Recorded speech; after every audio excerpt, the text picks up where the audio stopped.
Hey, I'm Kev, and welcome to Power Oversteer and the 2014 F1 season. Well, that's last week's news. We're all focused on the 2015 season and off-season ahead of driver moves and rule changes and bickering about costs. Except the strategy group haven't done much on the cost front, and we'd be damned if the FI can use what little power it has to change that situation. But the strategy group has seen at double points and standing restarts of the safety car periods are beyond stupid, and so they're out of the rules for next season probably. And all of the teams for next year have virtually confirmed all their driver lineups.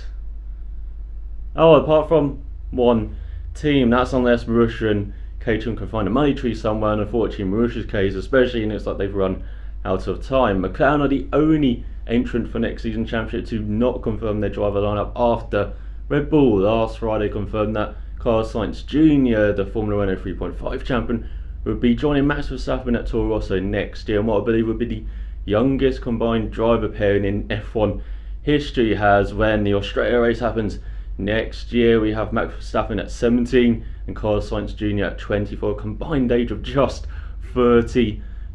To put a bit of a perspective on that, Mark Webber's 37, retired from F1 last year, and I hope he's very well after that massive Sao Paulo crash in the WEC, but I bet he feels a bit old now. And so McLaren have been going through a transitional phase in the past year. There's been many changes, there's been basically a restructuring of the racing side. Has Ron Dennis, the big man, came in to oversee the racing side of things after a couple of years and looking over the road car side of things, and he's made lots and lots of changes, and the main change has been the team principal. Martin Whitmarsh is gone, and not many people have seen him since. It's a bit like where's Waldo with that. And Eric Bouillet came in from Lotus, where he did a fantastic job there, and he's had a very difficult period to look over the team this past year. But there's been many changes on the technical front. As I said, there's been restructuring going on, and they're beefing up the technical department for the arrival at Honda, it seems, because in the last couple of years that's perhaps been a bit of a weak point for McLaren, as they've only finished 5th in the Constructors' Championship the past couple of years, and so there's been a bit of a recruitment rush, a bit like when Mercedes did a couple of years ago and built this massive team and built this structure which has enabled them to dominate the 2014 championship. And so McLaren and Honda will probably be hoping they can do that and challenge Mercedes at least in the next couple of years. And so McLaren have brought in big hitters such as Mark Pedromo, even from Red Bull. He was one of those big technical clogs behind Adrian Newey at Red Bull during those dominant years for Red Bulls, and now he's part of the disassembling of, say, that dream team, with Newey stepping back from the racing side at Red Bull, Vettel on to Ferrari, Webber gone to WC, and lots of technical staff have moved about and they're all over the paddock now. And so Pedromo, we've seen a teaser of what he can do for McLaren with that new front ring they showed off at Abu Dhabi, and so kind of exciting to see what he can do with McLaren and Honda going forward. And for McLaren, it's also marked the end of an era, as they marked the end of their association with Mercedes since 1995. For 20 years they have been together, and Mercedes even had a stake in McLaren for the most part of that. And Mercedes came on to McLaren when they were not in the best period of their history, when they were struggling a bit after and Senna left the team at the end of 1993. They had horrible Peugeot engines for 94, and so for 95 they teamed up with Mercedes, who left Sauber, and then they had a successful run. They won world titles with Mick Hatting in 1998 and 1999, won a Constructors title in 1998, and then unreliable cars, and then they got another title with Lewis Hamilton in 2008, and strangely in the 20 years they've been together, despite the great cars they've had, they've only won 3 drivers titles and 1 constructors titles together. You would have thought a bit more than that, and it's been a very successful partnership. But now McLaren are going back to Honda, which was an even more successful partnership for them in a briefer period in the late 80s and early 90s, when Ayrton Senna won 3 titles with them, and Prost won a title, and they won quite a few constructors titles, as well as having one of the best seasons ever in Formula 1 in 1988 together. And of course they'll be hoping for some of that again in the next couple of years. And I've been talking about these technical changes outside of the car, but now they're making changes inside the car as well. As later this week it's expected to be confirmed their driver lineup for next year. and Honda have perhaps thrown a spanner into the mix, because McLaren have this kind of a young driver program, a bit like the Ferrari Driver Academy, where they don't have many members, but they're very talented members and they fully support them. And one of those guys is Nick de Vries, who's been winning Formula Renault 2.0 titles this year. And another guy is Stoffel Van Dorn, who's been fast in everything he's been in the junior category, and of course was runner up in the GP2 championship this year as a rookie. Very impressive from him. And so one of those guys, Van Dorn especially, was probably going to be promoted in the next couple of years. And then you already have Kevin Magnussen there, who's a young guy who was a rookie this season, and so they probably would have been the pairing going forward, with Jenson Button maybe having a farewell year next season and then Van Dorn stepping up. But now Honda, they want a superstar, they want a star guy to lead their project with McLaren, and so it's meant some uncertainty for the current drivers. They've been handled very poorly by McLaren, the situation where for the past couple of months it seems to have been dragging out about the future of their current driver lineup, because Honda, unconfirmed, have already signed their mega star, and so now we're talking about who's going to be alongside this mega star for next year. Could it be the current pair? Could it be someone else? As Ron Dennis said in an interview with Martin Brundle before qualifying Abu Dhabi, you're talking about 3 guys here. Maybe there's a 4th guy as well. I'm going to talk about what I think those 4 guys are, and of course the unconfirmed superstar that Honda have signed, and we're going to start with that guy, and I believe it is Fernando Alonso. And so we look at not the German city, the trier Fernando Alonso, who has got this reputation, especially in recent years, always extracting the maximum out of his car, especially in recent years with Ferrari, where it's not been the best car in 2013, 2014, and he's been able to get the maximum, not in qualifying. Ferrari's not really a qualifying car, but in the races especially, he's always in the position to get above his grid slot and get in a position where he's getting the most out of that car, rather through strategy on just being balls out throughout the whole of the race. And you especially saw that with Raikkonen this year. You especially saw his adaptability. He's always changing his driving style compared to how the car handles, and you saw the lack of adaptability from Raikkonen this season. Saw the differences really between the two this year. Well, Raikkonen had his worst season, Alonso perhaps had one of his best seasons, and even though we don't really realise that by him just finishing 6th in the championship at 161 points, just 2 podiums at China and in Hungary, and it doesn't look much to on paper, but it was a fantastic season once again from the Spaniard, and it's just been like his normal F1 career where he's getting these fantastic seasons, even though he did have the growing pains early in his career, but he was a real prodigy. And it's weird comparing him to Jenson Button because they were kind of similar before they came into F1. Both had a couple of years in junior Formula, but Alonso was in more powerful cars, and they were both highly regarded coming into F1. Alonso in 1999, he was in the Euro Open by Nissan, which has evolved into the Formula Renault 3.5 series, but back then when less powerful engines, mostly raced in Spain, it's a very different championship. But Alonso still won that championship in the final round of the season by winning the final round by 1 point from Miguel Giao. I apologise I said that wrong. You can look it on Wikipedia, it's Giao with a little accent over the A, but the Portuguese driver finished second to him. Alonso won the title and stepped up to International Formula 3000, the precursor to GP2, but a very different series from GP2. And in 2000 he was up against the likes of Mark Webber, who finished 3rd in the championship ahead of him, Justin Wilson, who finished 5th, and you also had Stefan Salazar, Frank Montagny, Sebastian Bourdais as well. And you had the title fought between Bruno Junqueira, who won it, ahead of Nicolas Manassian.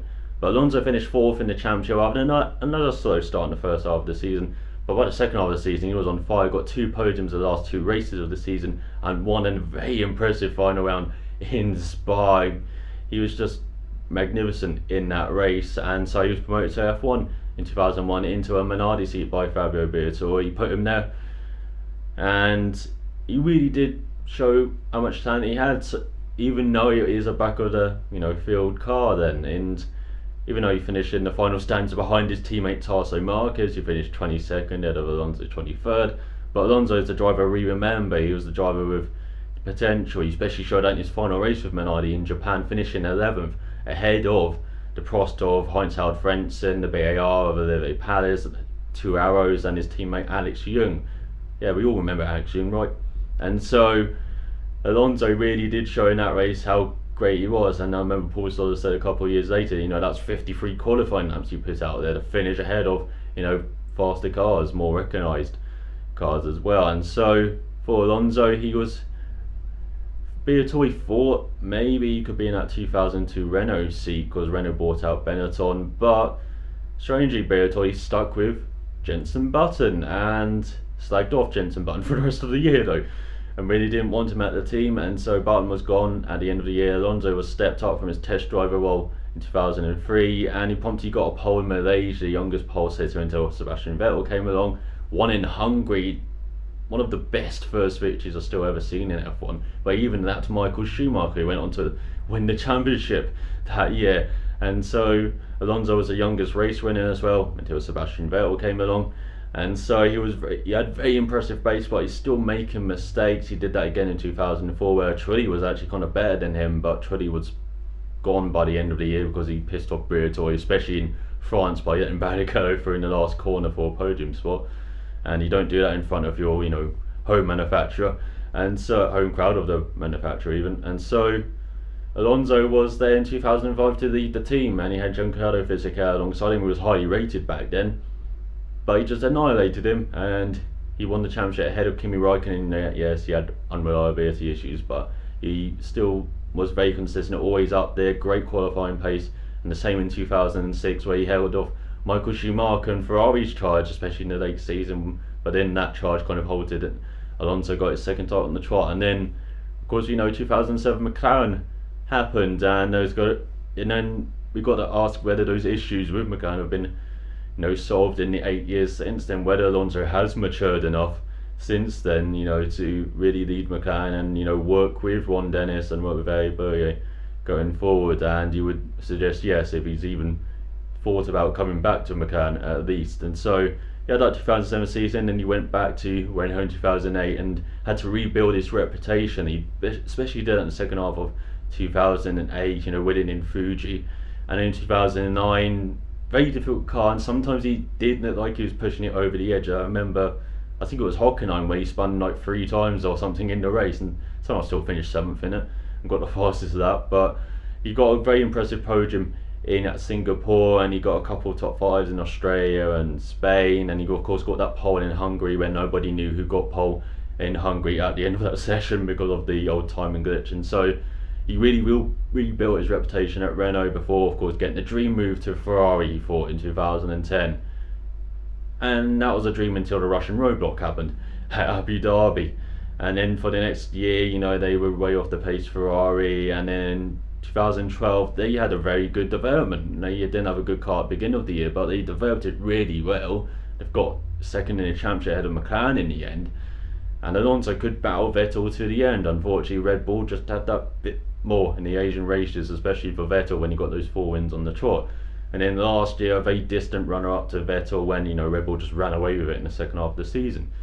And then we come to this year where, as I said, Raikkonen probably had his worst season. Alonso probably had, again, one of his best seasons. And once again, for Ferrari, it's just consistent. But they basically just had enough of each other, basically, by the end of it.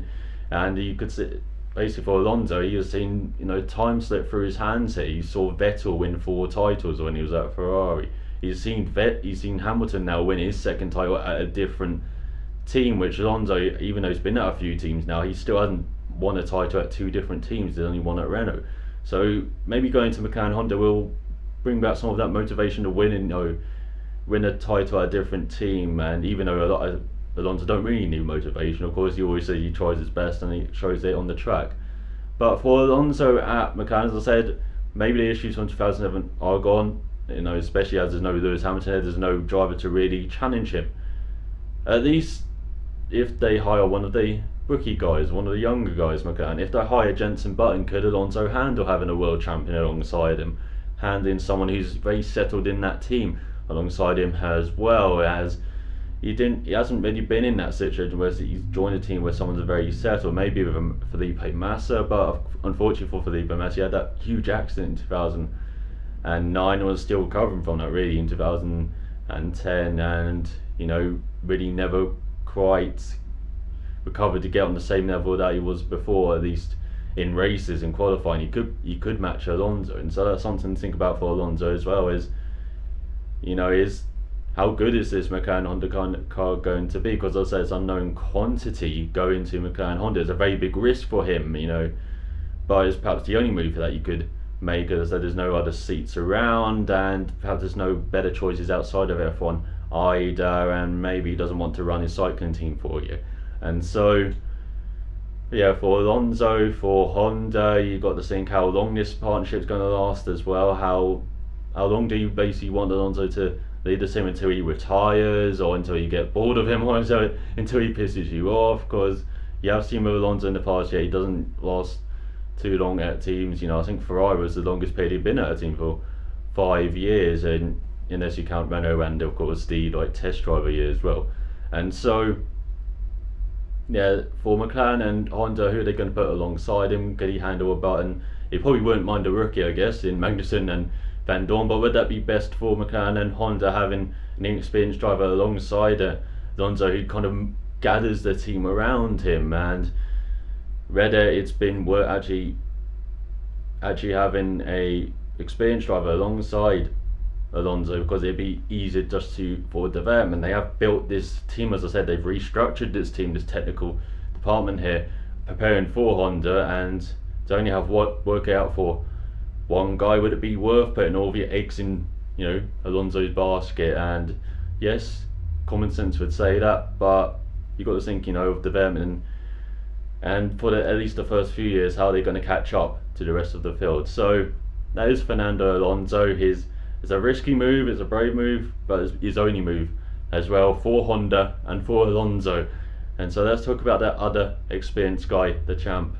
And so we come to the current lead driver of McLaren, Jenson Button, who after 15 years, 15 wins and 50 podiums, unfortunately it looks like he's very much near the end of his F1 career, very successful F1 career, and of course he was world champion in 2009 with Brawn. And McLaren have sometimes had actually the policy of hiring the best pairing, and undoubtedly Alonso and Button would be the best pairing in the current moment. You've got 15 years of experience with Button, you've got almost as much with Alonso, and they've got 268 races with Button, and combined with Alonso they have over 500 races of experience between them. So you would think lots of experience, new project, that would really help Honda. But McLaren have of course got to think about the future, got to think further down the line than just the next couple of years. Got to think about what happens when, say Alonso maybe pisses off Honda, or Honda get bored of him,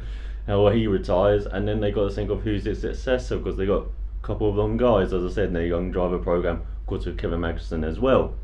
And sometimes in the past McLaren have just gone for the best driver lineup available, such as Prost and Loudon in the mid-80s, Senna and Prost of course late 80s, and Hamilton and Button just a couple of years ago. But they've never lasted long as a pairing. 2 years together for Loudon and Prost, 2 years together for Senna and Prost. I know there's a bit more circumstances to that, and 3 years together for Hamilton and Button. So as you can see from McLaren, if they're thinking long term, at least with the second driver role, there's not much mileage left for Button and Alonso, judging from the past. They only have a couple of years together, but those couple of years could really move this McLaren and Honda project forward, and they got to think about that as well. And so for Button, that's his advantage. He does have the experience. He could probably cope with having Alonso as a teammate better than Kevin Magnussen and Stoffel Van Dorn as well. As Button is very experienced. He's actually used to having a world champion alongside him in Lewis Hamilton, having experienced guys such as Rubens Barrichello and Ralf Schumacher alongside him as well in the past, and Giancarlo Fisichella and Jarno Trulli and Jacques Villeneuve. And so yeah, he's had all of these teammates, he's had lots of experience, and he's also been faster than the newer guys as well that have joined the team, such as Sergio Perez and Kevin Magnussen in the past couple of years, and he's always been a lot faster than his teammates, apart from say Schumacher and Fisichella in the early years. And so you look at Jenson Button, very good driver, perhaps maybe one of the top 5 drivers on the grid, and that, especially in the second half of the past season, where McLaren upped their game. There were technical changes on his sidewall changes to his crew for Button. He got used to those, and he was flying really in that second half of the year, getting top fives all the time, and so he really did help McLaren get 5th in the constructors, and especially in Abu Dhabi, you finished 5th. If you didn't finish there, you finished behind the Force Injures. They would have finished behind Force Injures with the double point situation, and so McLaren do kind of owe Button quite a lot for that, for his past season. Now, as I said, McLaren got to think long term, and they also got to think, the advantage of having Button compared to the disadvantage of having quite an older driver pairing on the grid, and actually the oldest driver pairing I believe would be on the grid if they were together next season.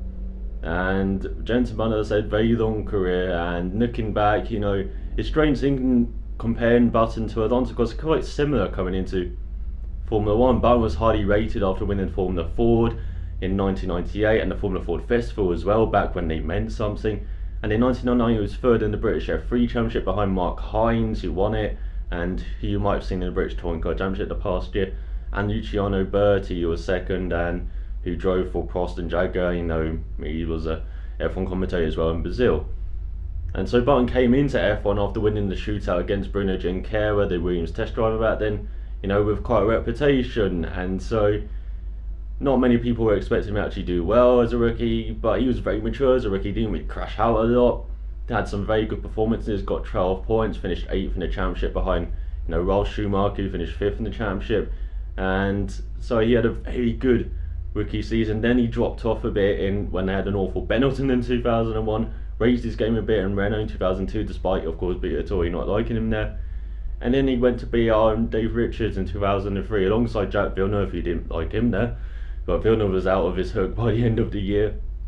And Button could lead the team in 2004, and he came third in the championship. And now you've seen him start to fulfill his promise, and in 2005 he still led that team very well. And in 2006, that second half of the season, I believe he was the highest scoring driver for those last 7 or 8 races, where he got his win in Hungary, and he was very strong in that Honda. Lots of hopes for 2007. Unfortunately, the car wasn't good, and it was even worse in 2008 as Ross Brawn, put all Honda's resources into that 2009 car before Honda kind of quit on the sport. And then we had Brawn, of course, and he was fantastic with that. And then with McLaren in 2010, 2012, alongside Lewis Hamilton, he held his own, not in qualifying, of course. He even admits, Hamilton's a few tenths faster than me in qualifying. But in the races, it was very close between them. He even scored more points over their time together. Of course, Hamilton had unreliability on his car and from himself, especially in 2011.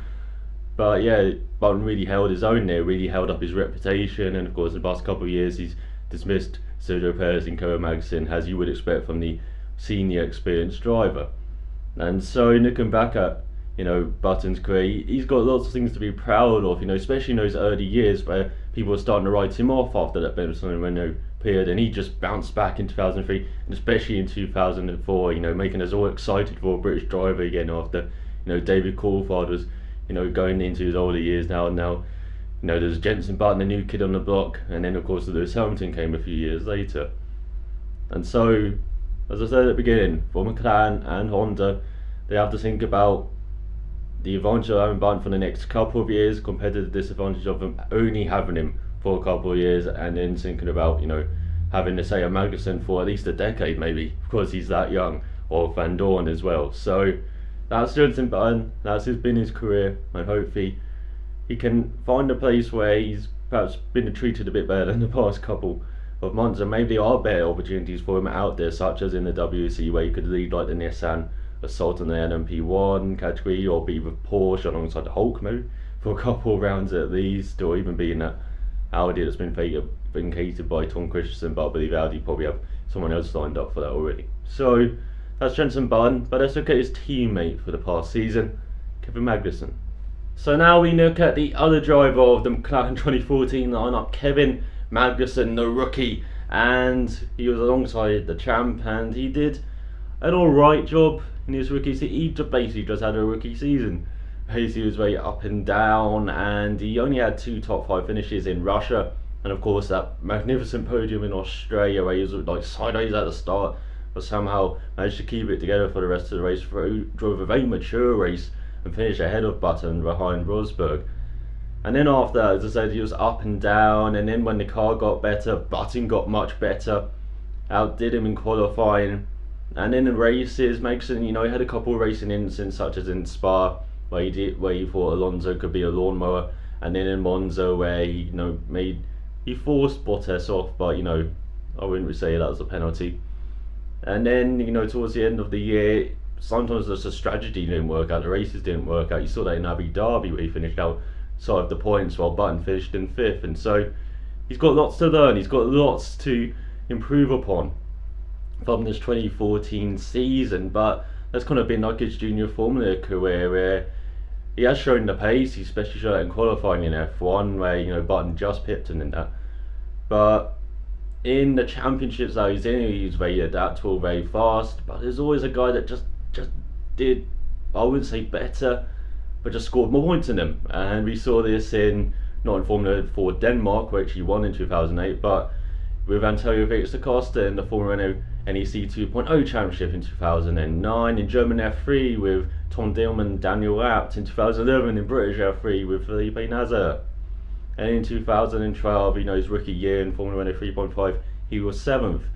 But in 2013, he moved to Dams from Carlin, and he stormed to the championship himself. He was a quite dominant champion, and he could prove to himself and prove to McLaren and prove to everyone that yes, he's got the pace, he's got all of this, but he's also got championship material there, he's got championship abilities, he can really dominate a championship. And he showed that he could be the bride instead of being the bridesmaid all the time. That's my only real question mark of his junior Formula career up to that point, that he was very fast, he was always fighting for titles, but he was never getting the title, and then he finally got it last year. And of course that encouraged McLaren to sign him up as a driver this season, and in place of Sergio Perez. And he was just in unfortunate circumstances for Perez. He was always going to be a stopgap until Magnussen and Vandoorne were good enough to jump up to a race seat. And I don't think Whitmarsh or Perez realised that Magnussen was ready so soon, and that's why they're both out of the team, and that's why Ron Dennis put Magnussen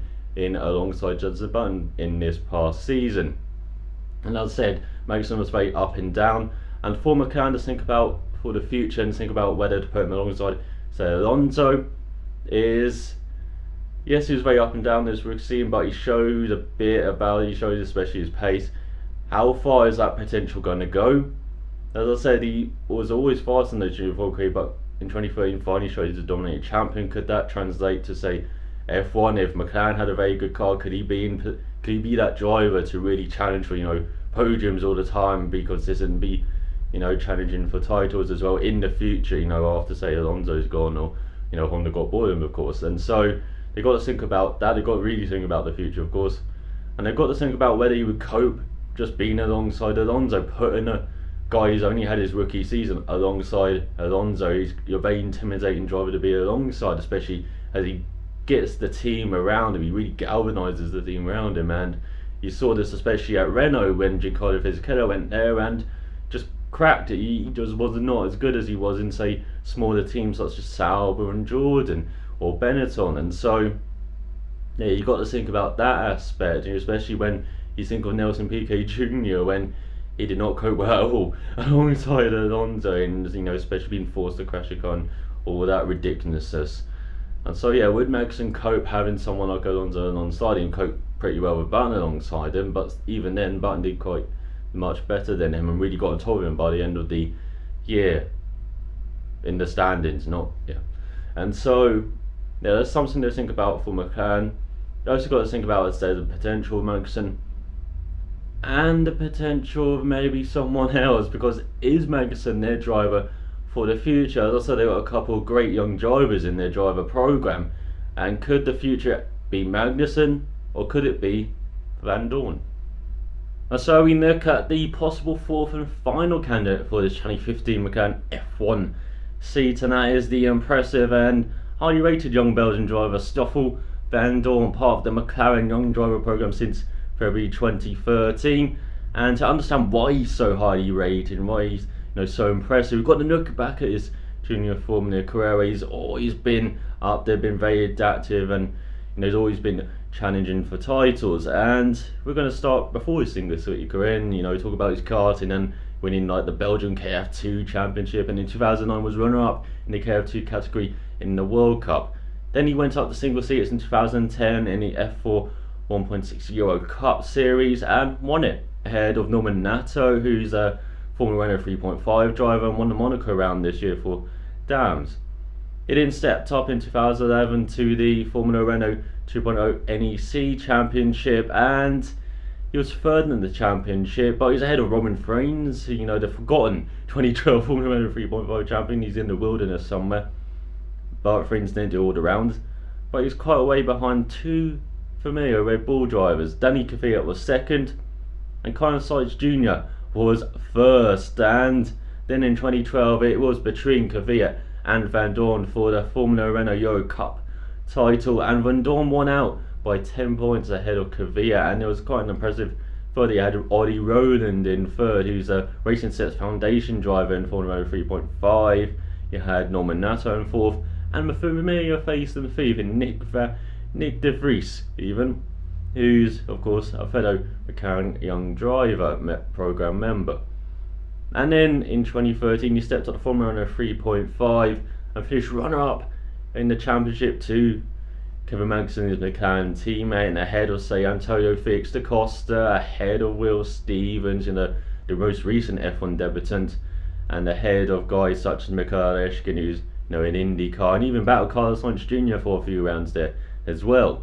And in the past season he's been in GP2, and right from the off he was very fast. Julian Palmer got pole in Bahrain, but it was Van Dorn who won the feature race, and he was quite up and down for the next couple of races, always doing well in the feature races but never quite getting it well together in the sprint races. But then in Germany he got a double podium, and for the rest of the year he scored points in every round apart from the second round in Monza. And so Van Dorn had a very impressive run to the finish in the GP2 championship and finished second in the championship, 5 points ahead of Felipe Nasr, the Sauber driver next year, and who's been in championship for 3 years. You've got to think of the experience of the guys around him in that championship. Julian Palmer, the champion, was there for 4 years before he won the championship.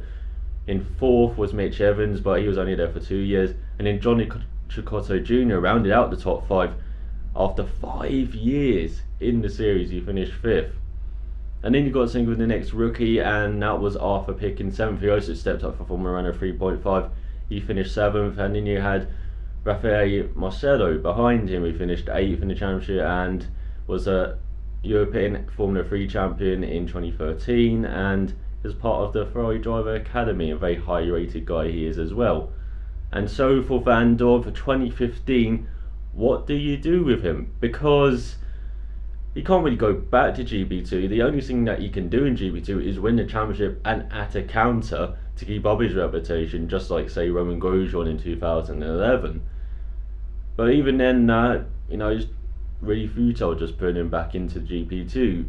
And would he settle just being a test driver, being a simulator driver, maybe doing the odd free practice session as well? Would he settle for that role? Would he need to be going racing somewhere else? Maybe he could even do Formula Sim racing again. And so, yeah, for McLaren, they've got a tough decision to do with what to do with Van Dorn for 2015, as perhaps Rye's name's now in the reckoning for the 2015 McLaren F1 seat at least. And so you also got to think again about the future, about is he the driver for the future, because you had Magnussen for a season, as I said, had a rookie year.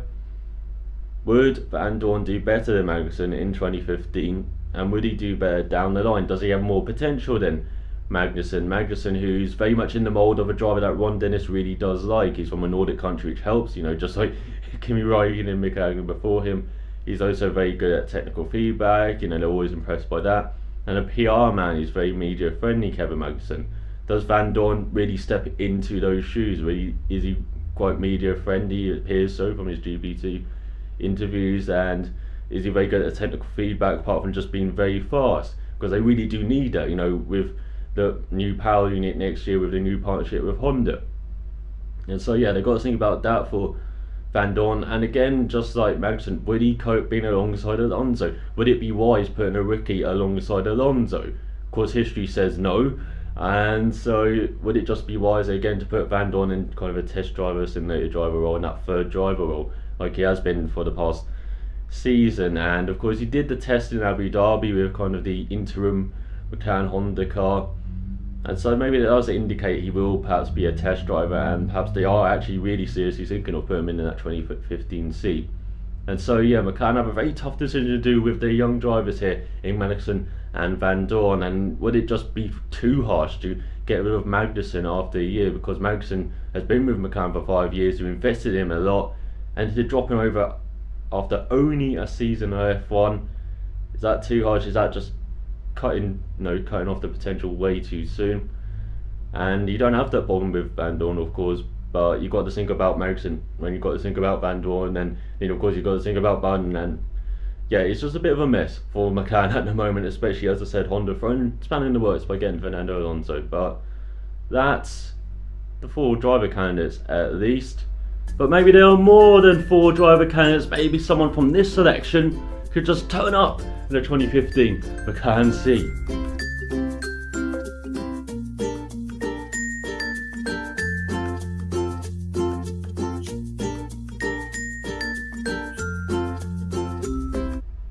Between you and me, I would put a 5 on McLaren and find you returning from his sabbatical. But you didn't hear it from me.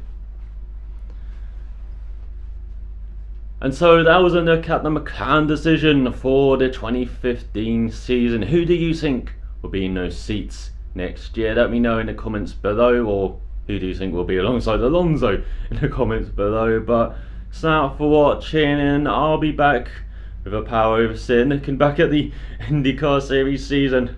Who remembers that, eh? So I will see you next time. I want to place a bet.